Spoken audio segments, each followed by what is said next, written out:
Hello, everybody. I'm Rayna from Blue Cypress Books, and I just want to welcome everybody to the first episode of Book Banter. I am so excited to be here this evening with Aaron Reynolds, who you may know from Effin Birds on Twitter, Instagram, or his book. And ask him all kinds of questions. We're going to get into Effin Birds and Swear Trek and all kinds of other stuff. If any of you have any questions or comments during the conversation, just type them in the comments and we will see them here and we will answer your questions as we go along. And now, Aaron Reynolds. Ta-da! Hello. Hi. How are you? I'm good. How are you? Doing pretty good this evening. You're outside there. Oh yeah, I'm outside and I'm super jet lagged. I returned to Toronto about 18 hours ago, and so here I am. You got this. I've been driving cross country for the last 2 days, Nice. and I in this lovely office who I'm borrowing from a friend of a friend about an hour and a half ago. So thank you so much for letting me use your house. My first question for you about Effin Birds is, what is this? What is happening here? I mean, I did not prep you for this one, but hopefully you've gotten this one kind of before. How did you get started? Right. Where did this weird thing come from? So I think what's funny about it is that I've been given a lot of flack by my publisher for not being able to describe Effin Birds very well because it's such a weird thing, and it's sort of a thing that happened. It was kind of a road to get there, and it was a weird road. It was a really weird road. How do I tell this in the least amount of time? So there's I can show some Effin Birds. You guys probably all know, but here's a couple of examples. It's what we're looking at here. Wonderful illustration with a hilarious and yet ridiculous saying. Right. And the book itself is essentially a field guide that, it pretends to be a field guide to birds, but it's really a guide to people who've made my life more difficult. There's literally my 2016 annual review at my old workplace is in this book. So all of these things, oh my God, I want to go back through this now and see which one do I think, if I can narrow it down, right. Which ones do I think? So here's this guy here that says, I don't want to hear your fucking life story. It's the smooth-bellied exasperator. The motionless dead eyes of the smooth-bellied exasperator are at odds with its never-silent mouth. Habitat found at parties asking open-ended questions out of a sense of duty. Identifying characteristics, a total lack of interest in you, your employment, your hobbies, or your family. That is 100% a person that I know. So, yeah. So that kind of brings me to something that we were recognizing at Blue Cypress when we were all talking about your work.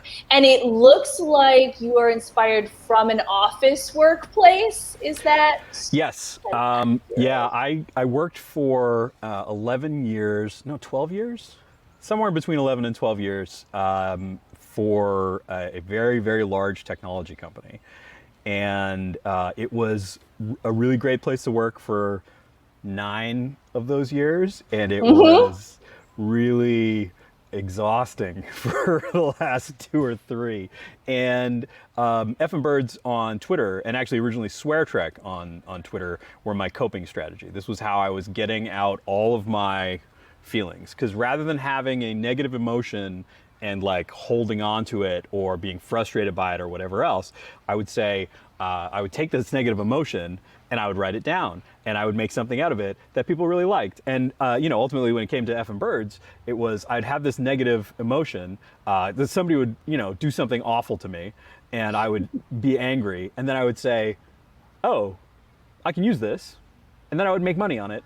And then I'd be like, oh, I'm really thankful for this jackass who made my life difficult because he just bought me the new dishwasher that we needed. So, yeah. So did any of your coworkers find these Swear Trek and Effin Birds while you were still working there? Yes, it wasn't. I was never secretive about their existence. I did actually talk to the business conduct department for our very large company multiple times just to make sure that I wasn't crossing any lines that I wasn't aware of. Like I had an idea of what the lines would be, but I just wanted to say, hey, this is the next thing that I'm doing. Are we good with this? Hey, this is the next thing I'm doing. Are we good with this? And they'd always say, are you using our company name in some way with it? Are you talking about it at work? Like, are these things you're doing? And I'd be like, no, it's not related. It's very clear that it's not related. And they'd be like, yeah, okay, no problem. Until suddenly it wasn't. It was really funny. Oh. The reason that I don't work there anymore, aside from being frustrated for the tail end of it, was when I got the book deal. Well, it wasn't the book deal itself. It was, I had crowdfunded the book originally on Unbound, which is a UK publisher and platform, which is really awesome. And it had done really well. And 10 Speed Press came calling for the North American rights. And that was great. That was really exciting. And when I got offered that, business conduct was great with it, but my direct manager wasn't. My direct manager felt that was a conflict. It was too great a conflict. And their expectation was that I would turn down this book deal. And so the secret is I had already accepted. I had cashed that check, I wasn't giving that money back. And so that conversation was a Wednesday, and on Saturday I no longer worked there. So, and on Friday I accepted a job somewhere else, which was really funny because it moved so fast. On Thursday, I had an interview at another place, and when I went into their kitchen to get coffee, they actually had 2 Effin Birds mugs in the cupboard. And I was like, oh, it's going to be fine. It's going to be fine. These people get me. Yeah, these people aren't terrified by me, But, I can understand like a big family-friendly brand not wanting any kind of association with. And, that all makes sense. That makes sense from their perspective. Like, I get it. And it was a good kick in the pants to get me, to move on to the next stage of stuff. Because otherwise, maybe I would be a lifer there, which, is not the worst thing in the world. It was a comfortable job that I enjoyed doing, that paid well and had like a good health plan. So it was like, hey, it's got most of everything. Right. Yeah. Right, yeah, like, exactly. And if it was a little bit frustrating sometimes, like I was turning that into content. So it was all good, Yeah. Exactly. Okay. So are you always this funny? Do you find yourself this is just off the top of my head. So do you find do you think you consider yourself like the guy who's telling the jokes in the room? Yeah. I don't like to say that about myself, but I do recognize it about myself. I'm the ham, or I'm the, I really thrive on being that center of attention. And so from an early age, I was always that guy, the funny one. And, yeah, somebody actually asked at a Comic-Con, at Alaska Comic-Con, which was awesome. Somebody in the audience Q&A said, have you always been like this? I was like, they were sort of asking as a joke, but then I was like, I had this moment of real self-reflection, and I was like, yeah, I have always been like this. I've always been a huge pain in the ass, and yeah, and it was really funny too, because it had sort of like, only a few days before, I had been at an event where I saw somebody from high school that I hadn't seen in quite some time. And he had copies of the old school newspaper in which I had a comic strip and also did the puzzle page. And I would do like perversely impossible puzzles on the puzzle page. I did I did a word scramble where all the words were city names in Iceland. And I did the world's most difficult crossword puzzle, which was 3 across and 3 down intersecting at the middle. And the clue for across is canine, and the clue for down is feline. That was my favorite thing that I ever did. So anyways, it was like, going back and looking at that. And there was also this thing where I'd run into trouble with the sponsors, the teacher sponsors of the school newspaper, where I had made a comic strip where the punchline was the single word Satan. It was like this guy standing there, and this guy standing there, and this guy standing there, and the single word Satan. And Satanic Panic was a big thing. I'm Yeah, of the right age that was going on while I was in high school. And they were really upset by it, but they couldn't vocalize why. And somebody said it promoted Satanism. I said, this weird bug-like alien creature saying Satan is going to make people into Satanists? I think it would be the other way around. He's horrifying and like not someone you want to emulate. And so because they were like, because I was pushing back against them, they were like, okay, I guess it can stand. So from that point onwards, I made the punchline of every comic strip Satan. No matter what, it was the single word Satan. And I was like reading through those comics and remembering that battle, and I was like, wow, they must have hated me. Like, yeah, I was thinking so that bad. same thing. Like as an adult, now you're looking back going, God, that kid, man, if I had to deal with him all the time, I don't know. But see, now in my position, I would be like, you've got to be kidding me, kid. Back up. Like, because now I'm the kind of person, like I never had the guts to do that, but I was always friends with that guy. Because I was always, I'm like part of your support friends. Yeah. No, don't let them hold you down. No, you do it. The man's gonna keep you down. Yeah. Exactly. Yeah. Exactly. But I'm now a mom to a son who is very similar. So I'm like, oh no, here we are. Yeah, sorry. My middle son is like that. My middle son's like that, and I was like, I deserve this. I deserve this problem in my life. I did this to other people, and now it's happening to me. Here it is. Okay, I was reading an article that is it your middle son that do they still do your Instagram? No, it was my oldest son. He was doing it for a while. The oldest son and employment challenges are a thing, and like dedication to a job, it was hard, and he kind of couldn't keep up with it, and so he's been replaced with a robot actually. I feel bad that I automated one of my kids out of a job, but it's okay. He got a job at a pizza restaurant, and that's it's perfect. It's where it comes with free pizza. Free pizza. That's it. Yeah, that's what you needed. You didn't know this, but you didn't have enough free pizza just coming down the line. Right, and it's great that he's happy to go to work because he gets to talk to people for 3 hours and then eat a slice of pizza. It's like great. There you go. There you go. That's the real world. Hopefully all of his employment experiences will be that great. Right? Yeah. Right? Yes, robots are taking our children. That's the perfect. Robots are taking our jobs, right? That's the thing, and you've done it. It's a real thing. I did it to my own kid. An example of that. Okay, so Zane asks, are you going to release an audio-only version for your ex-patrons with limited data? Wow, that's almost two questions. Of this conversation, I think they mean. Are we going to do are you guys going to put out a podcast or something of this? Oh, well, no, that wasn't part of the plan. But you can. However, we could. I will have the audio of it, and the video will actually live on our YouTube and Facebook after this, so you could watch it. Yeah, but they have limited data. Limited data is what true. It says. So let me think on that, Zane, and if I do, I will send you a message and let you know. I would say this. I have a currently dormant podcast feed from my old podcast of I don't know, 4 years ago, 3-4 years ago. No, maybe longer than that. Wow. I keep paying the, I don't know, $3 a month for hosting because I don't want the podcast to go away.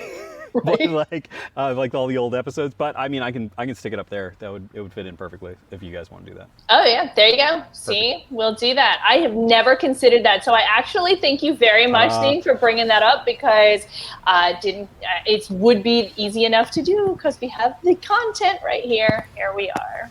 I would just like to point out that Joe Burt in the comments is Customer Care Joe from Effin Birds. If you've ever talked to Effin Birds by email for an order problem or anything like that, that's Joe. Wave hi, Joe. Thanks, Joe. Joe's great. Okay, so here's give me a little bit behind the scenes of this Effin Birds. So it's you clearly, and we were talking earlier about you have a warehouse, and there was Ryan who works the warehouse, and now we have Joe.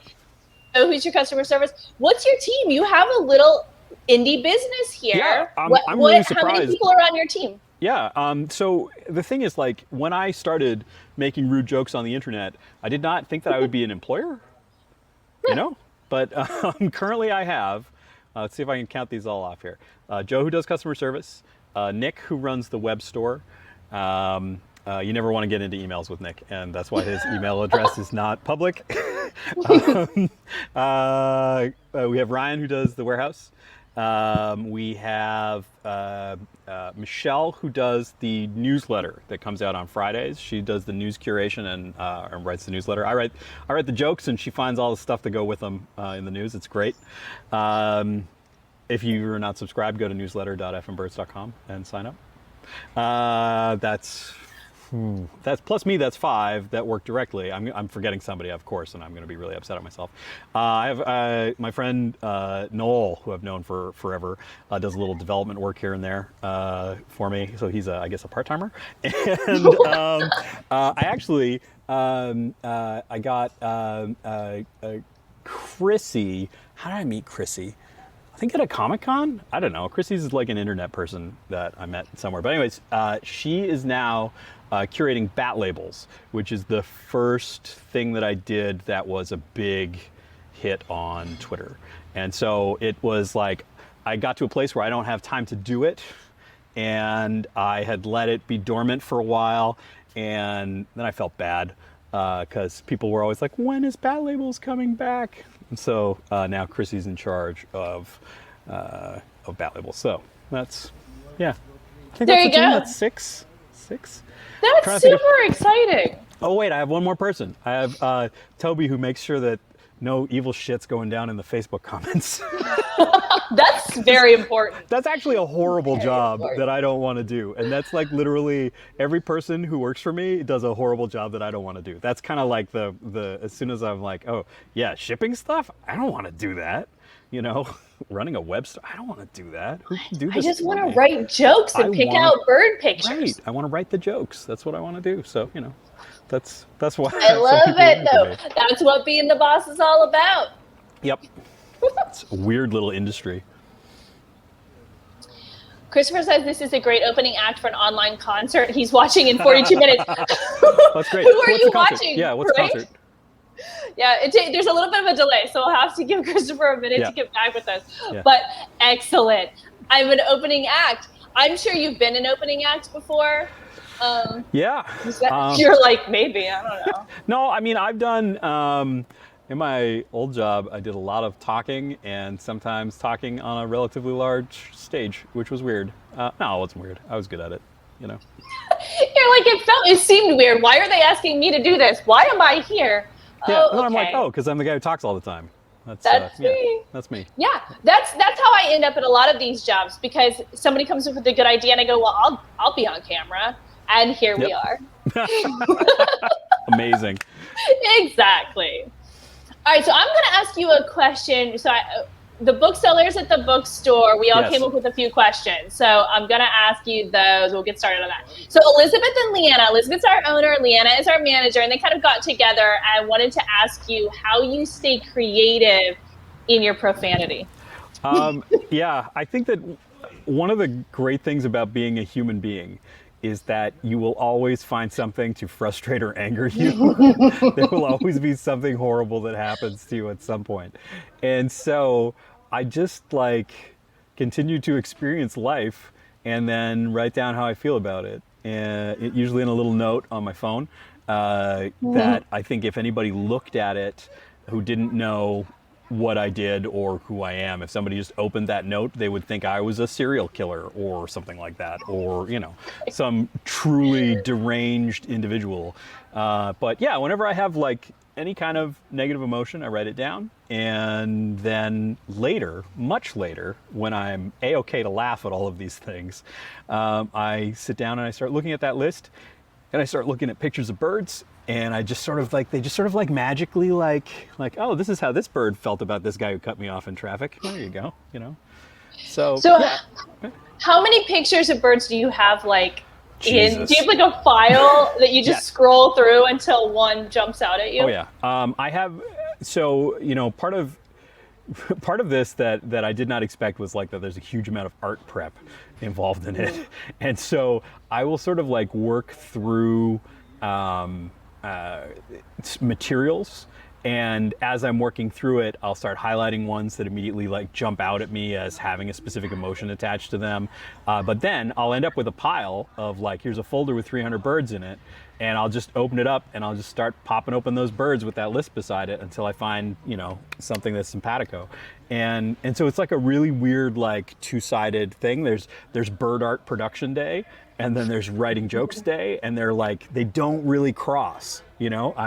And it's good because it means on a day when I don't feel funny, I have work I can do, you know? Yeah. And one of the things that I learned in doing this, and doing this as my job, is that it's just like my old job. There were days when I didn't want to go to my old job, or I didn't feel like doing my old job, and I did it anyways because it was my job, and I could fake it and do a good job of it. And it turns out I can also do that when I'm writing.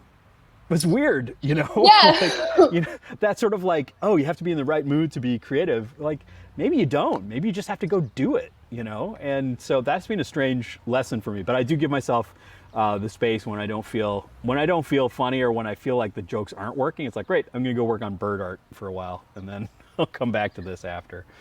Well, that's one of the things they tell you, right? Is just sit, you know, write for 30 minutes a day.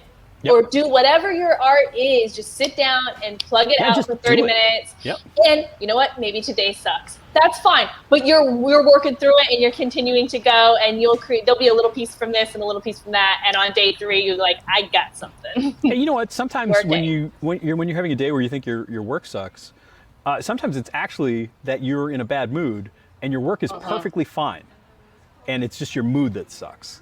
You know, and so it's worth doing. It's worth just like doing it. And that's been hard for me with lots of different projects. I have to always find that space or that ability to say, I don't care how good or bad this is, like, let's just do it. I actually read a super great interview with, I forget which one was it? He's a writer for The Simpsons. I forget which writer, but he said that what he does a really shitty first draft as fast as he can, because it's easy to revise and it's hard to write the first draft. And so he just gets the first draft out of the way, and it's like terrible, and then he fixes it. And it's like, oh, that's brilliant. Like, why don't I do that? Why don't I make something terrible and then make it better? I should do that, you know? And so anyways, I'm working on a project where I'm kind of doing that, but I don't know if that's my style of working, but I'm trying it, you know?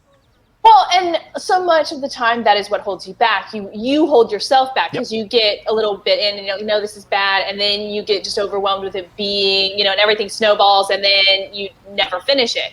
So that's probably some pretty great advice. Yeah, I think it's great. And finishing stuff is hard. Like, I think one of the greatest things about Effin Birds is that they're really short.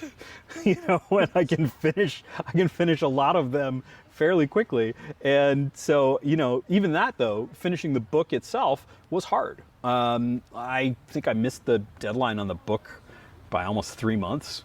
Oh, that was a nightmare. That was a nightmare for my editor. So you grew up, but you're still a pain in the ass. Basically. Exactly it. Well, you should see, like, I had these great back and forth email threads where Deandra, my editor in the UK, and myself just argue about punctuation.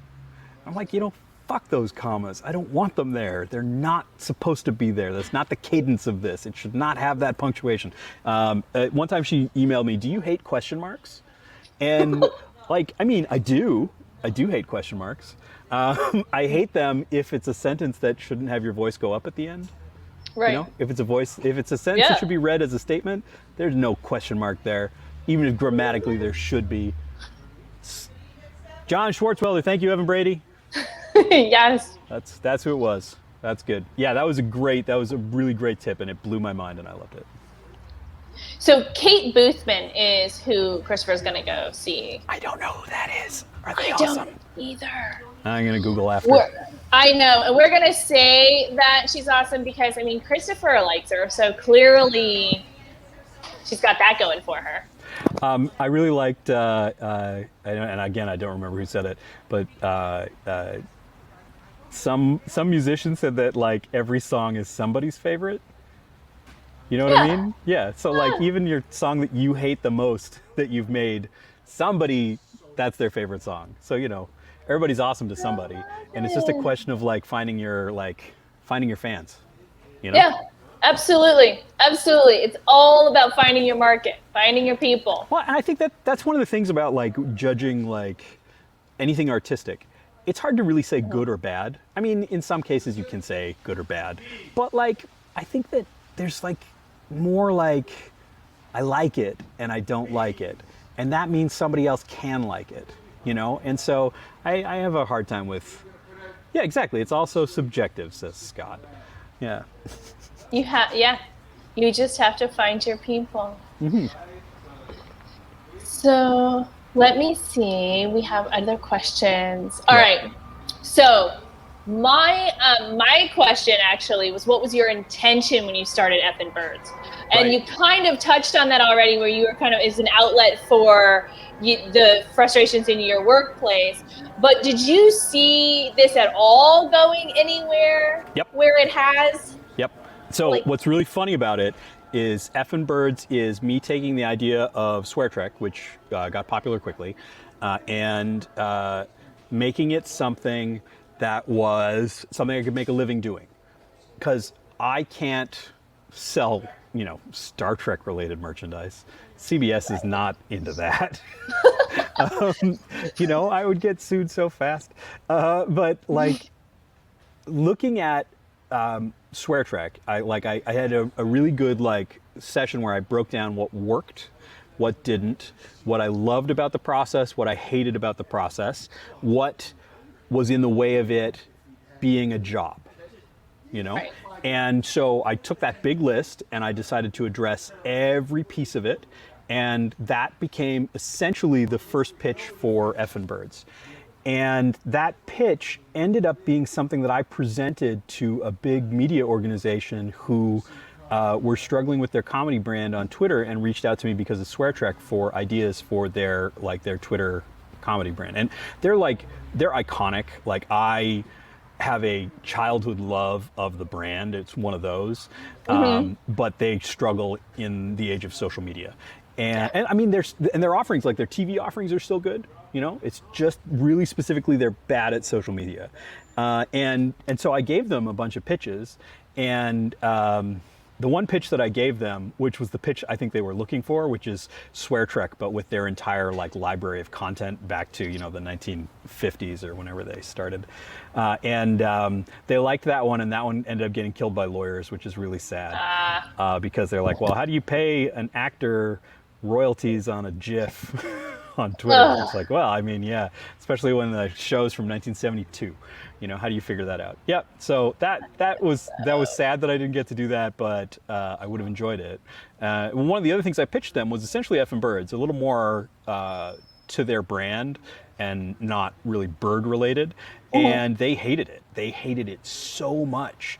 And I left that meeting feeling like a moron.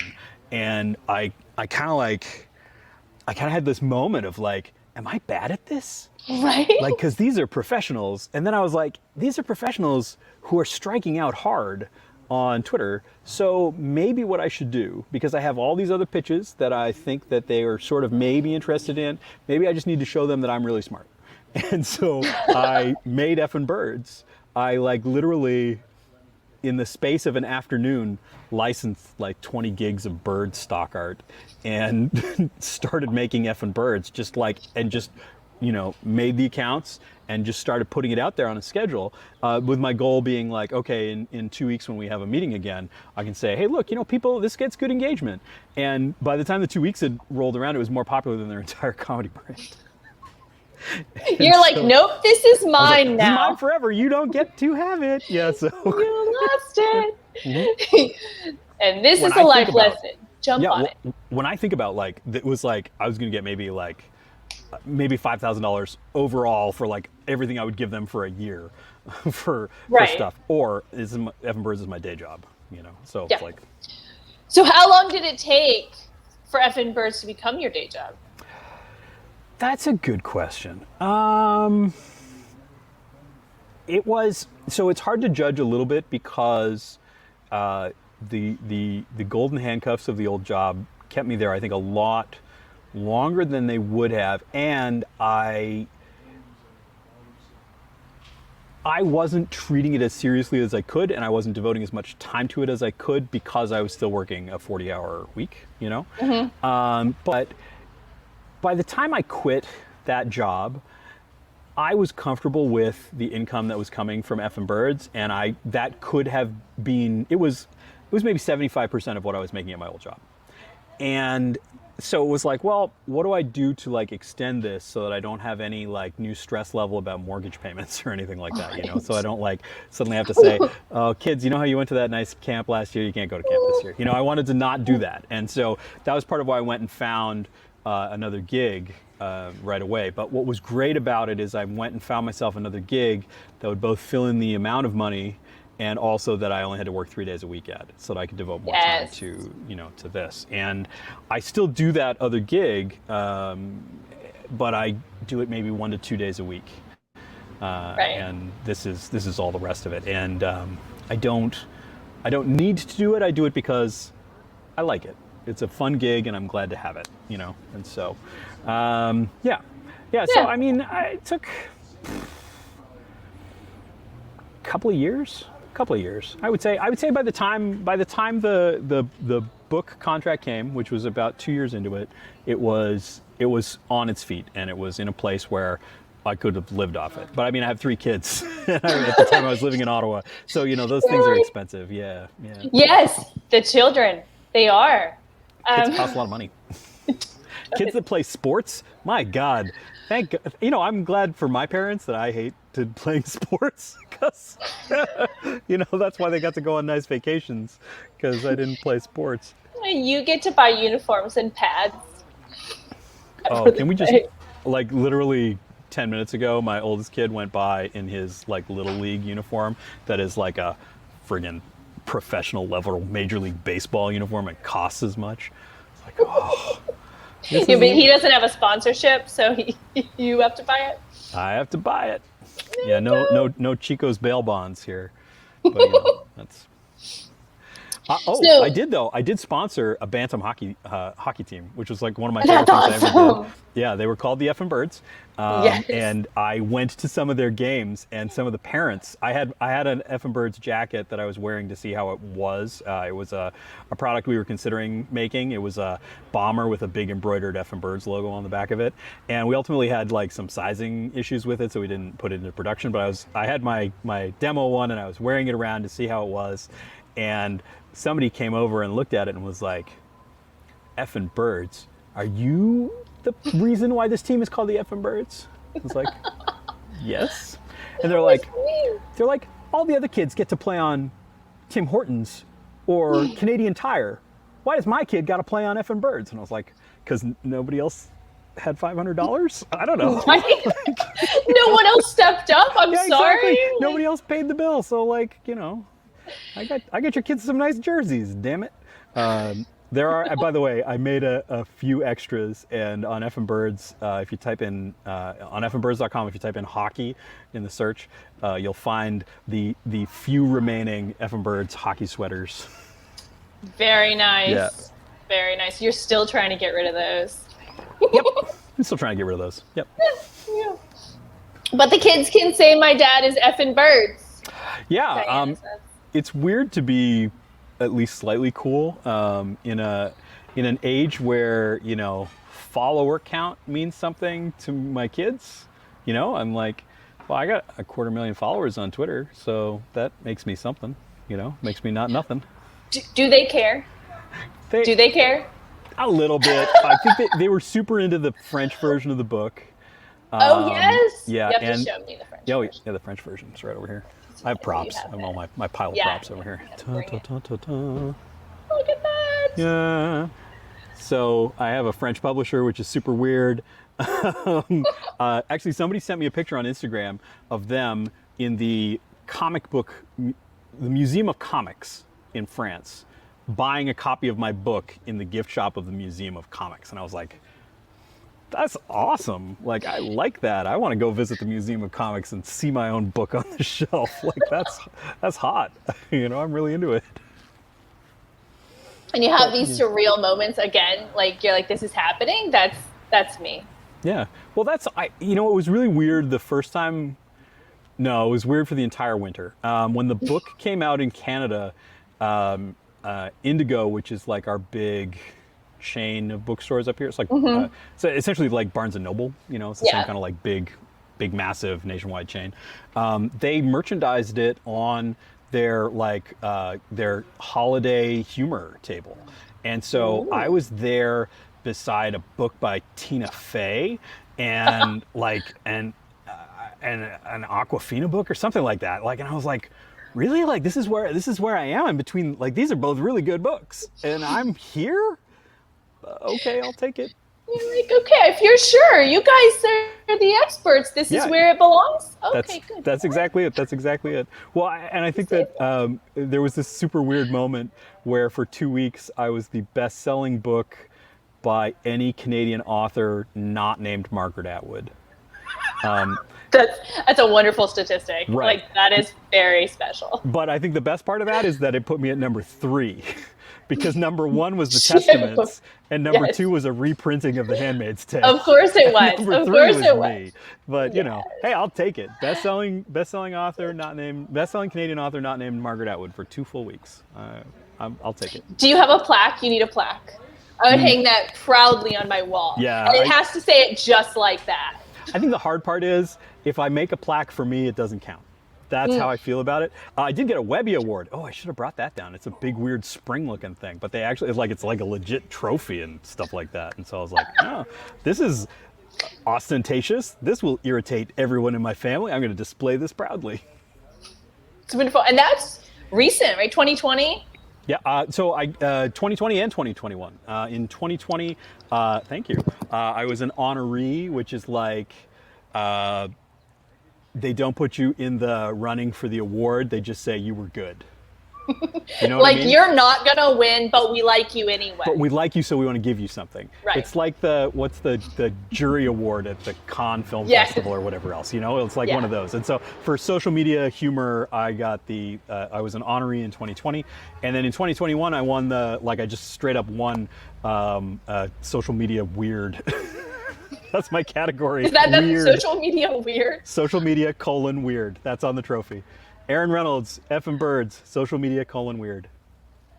Yeah, and you should plaque next to the Webby Award. I feel like these two go together. I think somehow. so. Yeah, something like that. Absolutely. Effin Birds, made glorious by the Country of Canada, made for glorious authorship. Yes. Yep. I like it. Okay, so you have another version of your book, Aaron, that I don't have, don't Which you? one? You have. You showed us the French version, but you have a paperback. Oh, look at that! So this comes out in September in the United Kingdom. This is the UK paperback, and it is adorable and tiny. Actually, let me find the. So here's the regular. This is the. Well, let's get the scales right here. Okay, so this is the North American hardcover. I have the British hardcover here too. I can compare them, but that's the British paperback. So it's a cute little book, I mean it's the same book. Well, it's the same as the British edition of the book, which is different, and we can talk about that. But it also has like shiny birds on the cover. Can we see them reflecting here? I'm holding it the wrong way. It's like not like looking in a little the mirror. bit. There we go. There you go. So it's got a beautiful spot treatment on the cover. It's like really nicely printed. I was not expecting to be in love with my own book when they sent me the box of these, but I really like it. And so I immediately talked to my US publisher, and I was like, "Are we going to do a paperback too?" And they're like, "Your hardcover is selling really well. We're not going to change anything until it stops selling." So I was like, oh, that makes sense. So don't take that as a reason to stop buying copies of my book, please and thank you. Just go ahead and buy whatever copy is out there. Whatever copy you can get your hands on. Exactly. Link in the comments. Right. This is the original British edition of Effin Birds, which has a fancy ass. The UK gets all of that jacket. shiny stuff. What's happening? But this is way more expensive than the copy you get in North America. So, True. True. I mean, they still have a few of these on my British publisher's website. If you go to effinbirds.com, you can find one. But I think if you import it to North America, it's going to end up costing you like 40 Yeah. or $45, something like that. It's going to be really So expensive. it's like the American book, $16. Can't complain about that. You know, I think that's why they're not fooling around with it. They're like, they found this magical price point and it's selling well. It's on its 5th printing in North America, so it's like, don't change anything. $16.99, really, $16.99 is a typical paperback price. Yeah. For a paperback novel, you're going to pay between like 15 and 18 nowadays for sure. And so you're $16.99 already with that It's nice just hardcover. right in there. So here's a funny story. I wrote the book and I'm Canadian, and then my original publisher is British, and so my editor on the book is British. And so she ended up, to a certain extent, Britishizing it, in the editorial process. And then when they sold the rights to the, North American edition, then I had an American editor who went from the British edition and started to Americanize it. And so like this has been filtered from me like 3 times. And sometimes I would look at what was coming back and I was like, this is different from what I wrote, but I don't understand how. And I would have to go through all the revisions to figure out what it was. And then we would have conversations and I was like, well, here's what I wrote. Here's my Canadian version of it. Like, is that what we want or is this what we want? And sometimes it was just like little things like can of tuna and tin of tuna and bathrooms, washrooms, toilets, those things. But like, sometimes it was like an entire phrase that just like got entirely like inverted or changed in a way to make it make more sense to someone who doesn't speak in my weird inflected Canadianness. So is there a version of the book, or which one is closer to what you actually wrote? I don't even know. I don't even know at this point. So I think one of the things that happens is like, I don't read my own book if I can avoid it, because I wrote it and I don't need to read it again. and you end up reading your own book too many times during revisions and you start to really not like it. And every once in a while I would write back to Deandra when we were doing editing. I would circle something and I would be like, who wrote this joke? This is great. And she's like, you wrote that joke. And I'm like, I didn't write that joke. I don't remember writing that joke. But no, I guess I did. I should just look at the version history in the document and maybe make sure, whatever. You're like, are you going to put my name on it? Do I get the royalties? Do I get the royalties? That is the most important question of all. Do I get paid for this? Great. That's my goal. Okay. That sounds More so Little League uniforms. More Little League uniforms. Yep. Everybody wins. Yep. Okay. I feel so like mercenary and gross saying that, but it's like, it's so true. Like it's art that is supported by financial success is art that can continue and will thrive. And that's like the way that I had to that's the lens I had to put all this through, because it felt really gross to say, how do I make this make money? But on the other hand, it was like, how do I make this survive? It's the same question, right? Like, how do I be in this for the long haul? And so the answer is by having it be financially successful. So therefore had to work on that as part of the whole thing. Yep. And that's what it's been since the beginning of artists trying to be just artists.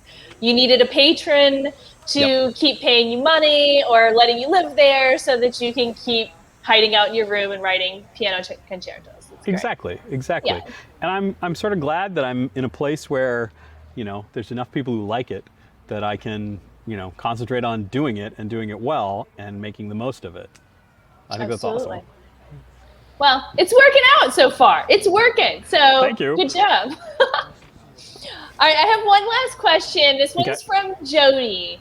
And hers is not really Effin Birds related, but it's going to be an interesting answer, I'm pretty sure. What book would you swear in on if you were elected to office? Because you can swear in on any book you want. Can swear in any book you want. It doesn't have to be a Bible.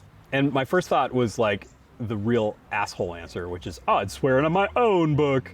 But I'm not going to say that because that's awful. But then I had this huge long look at my bookshelf and I was like, what do I revere on this bookshelf? Like, what is a book that has stuck with me? What is something that I have so much respect for? What is something that I return to? What is something I would be devastated to not have anymore?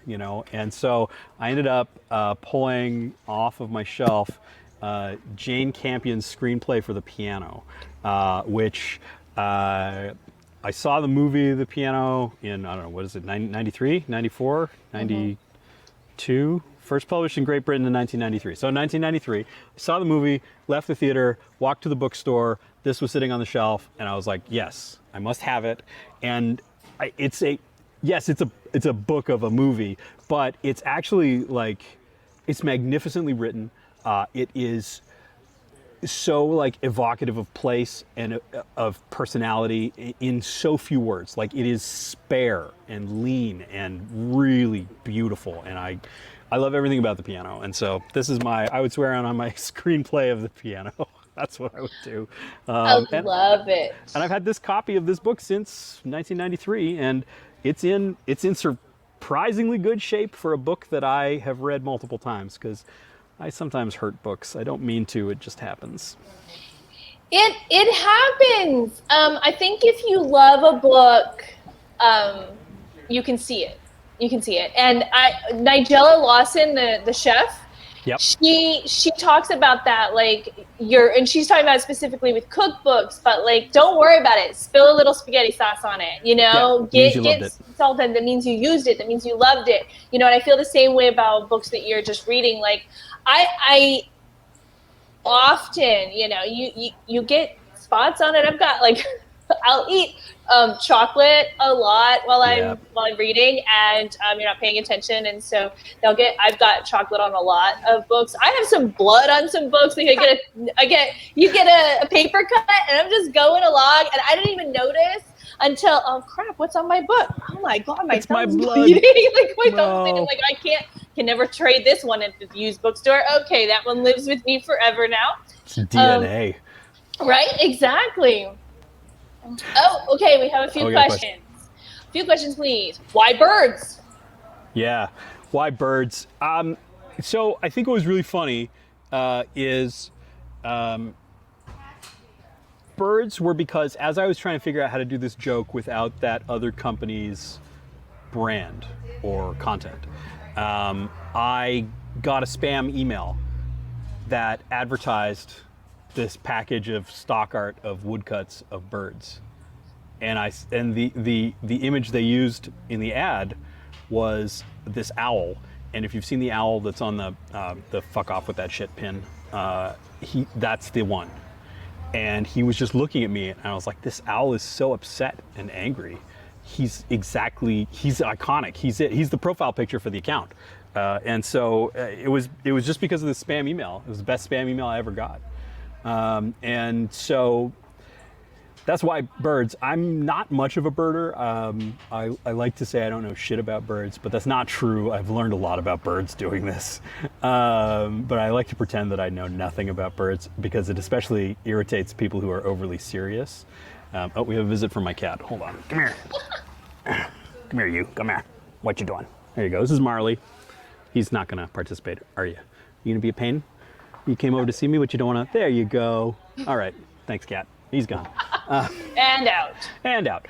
So I don't know a lot about birds. I do still like search for source material of birds. Instead of going like to stock, I start acquiring like old, very old bird guides and stuff like that. So a lot of stuff in Effin Birds comes from Thomas Bewick's History of British Birds, volumes 1 and 2, which are great books, not just because he was a beautiful woodcut artist, but also because he's grumpy as hell, and he hates the modern world of, you know, whatever year those books are from. He hates electricity and rails against young people in the notes, and so it's great. Like I love that book, and so I've been working with that. I'm actually working with U.S. Railroad Survey artwork right now, which is awesome. Like, I didn't know that existed until, you know, I found some of it, and so I'm really happy when I get turned on to a source like that. And have I considered working directly with an artist or artists for the artwork? I have, and for a couple of projects I've commissioned specific work. When one of the thoughts was that we were going to do this as a coloring book, I worked with two different artists on iterations of it, and sad to say, will not be a coloring book at the current time, because one of the things that happened was when you make the bird drawings a little more cartoony so that they can be, like coloring book style drawings, the joke's not as funny anymore because they're not so serious, and with, until I heard that criticism from my U.S. editor, I was like, oh, these are great, I love this. And then as soon as she said that, I was like, yeah, this sucks. Shit. Once you see it, you can't unsee it. Yeah, you can't unsee it. And then it was gone. So the good news is the artists all got paid anyway. So ta-da! But yeah, I've thought about it, and we've done a few things. And I think one of the challenges is because a lot of how Effin Birds makes money is fast merchandise. Like if you go to effinbirds.com and buy a mug or a shirt or something like that, it's printed on demand. We're dealing with a company called Printful that prints stuff on demand, and they, what am I trying to say here? It's not that, like, we don't do tons of sales of any individual design. We do a few sales of a lot of designs. Does that kind of make sense? And so paying someone a royalty on something that you'll maybe only sell 100 copies of is not worth their time, And so it's a little bit tough in that way. And so, I don't know that the finances of it work out to commissioning original artwork. Does that make sense? It makes sense to me. Yeah. Okay. Yeah, I think it makes sense. So anyways, we try stuff, we do stuff, Yeah. Well, Aaron, I want to thank you so much. My pleasure. Thank you for for having joining me for Book Banter, for our very first episode of Book Banter. Hey, I'm glad to be the first one here. You can only go up from here.